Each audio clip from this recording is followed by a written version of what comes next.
پہلے تو حضور کی تعریف کی ہے کہ اللہ نے آپ کو بنائی نرم دل ہے، آپ اپنے ساتھیوں پہ ایسی شفقت کرتے ہیں، اسی وجہ سے آپ کے ساتھی آپ کے ساتھ کمیٹڈ ہیں اور آپ کو چھوڑتے نہیں ہیں۔ نرم دل کیا بنایا ہے جناب؟ وما ارسلناک الا رحمتا للعالمین، سورۃ الانبیاء آیت نمبر 107، تمام جہان والوں کے لیے آپ کو رحمت بنا کے بھیجا ہے۔ یہ تو آپ علیہ السلام کی شفقت تھی۔ بخاری اور مسلم دونوں میں حدیث ہے، انس ابن مالک کہتے ہیں میں نے 10 سال حضور کو وضو کروایا، اور میری عمر 10 سال تھی جب میری ماں نے مدینہ شریف حضور ہجرت کر کے آئے تو مجھے حضور کے سامنے لے گئی اور کہا کہ یہ میرا بیٹا ہے انس، تو یہ آپ کی خدمت کیا کرے گا۔ 10 سال کا بچہ کیا ہوتا ہے؟ تو کہتے میں تو بچہ تھا، کبھی حضور مجھے کسی کام سے بھیجتے تو میں جا کے بچوں میں کھیلنا شروع کر دیتا، میں کام ہی بھول جاتا۔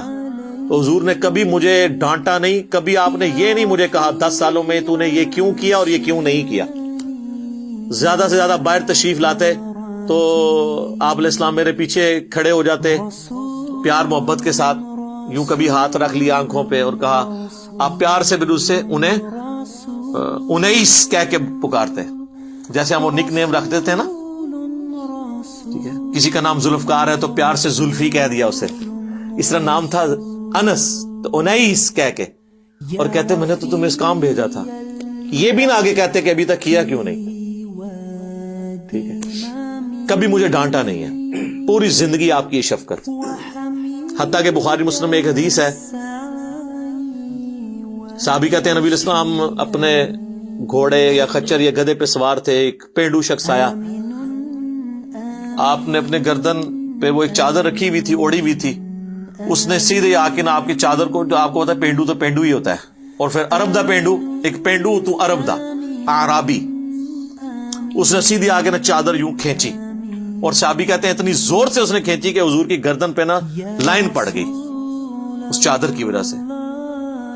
اور کہتا ہے کہ اے محمد جو کچھ اللہ نے تمہیں دیا اس میں سے ہمیں بھی کچھ دو، یعنی جو مالک غنیمت میں سے۔ تو وہ صحابی کہتے ہیں میں دیکھا حضور مسکرا رہے ہیں اور آپ نے فرمایا اس کو دے دو، کتنے گھوڑے اور اونٹ حضور نے اسے گفٹ کیے، تو یعنی آپ کے اندر وہ غصے والا وہ ایلیمنٹ نہیں تھا، اس حوالے سے آپ شفقت والا آپ کے اوپر پہلو غالب تھا۔ اس طرح کے کئی واقعات ہیں، صحیح مسلم میں حدیث ہے جب طائف میں آپ کو پتھر مارے گئے تو آپ نے پہاڑوں کا فرشتہ آپ کے پاس اللہ نے بھیجا کہ آپ اجازت دیں ہم ان طائف کی وادی میں ان کو مسل دیا جائے، تو ان کا نہیں، میں اللہ سے امید کرتا ہوں ان کی آنے والی نسلیں جو ہے نا وہ اسلام قبول کر لیں گے، ٹھیک ہے۔ تو آپ علیہ السلام پہ شفقت کا ایک ایلیمنٹ تھا غالب۔ یہ بہت سارے واقعات ہیں،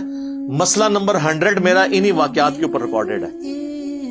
جب وہ آیت آئی تھی سورہ توبہ کی، لقد جاءکم رسول من انفسکم عزیز علیہ ما عنتم حریص علیکم بالمؤمنین رؤوف الرحیم،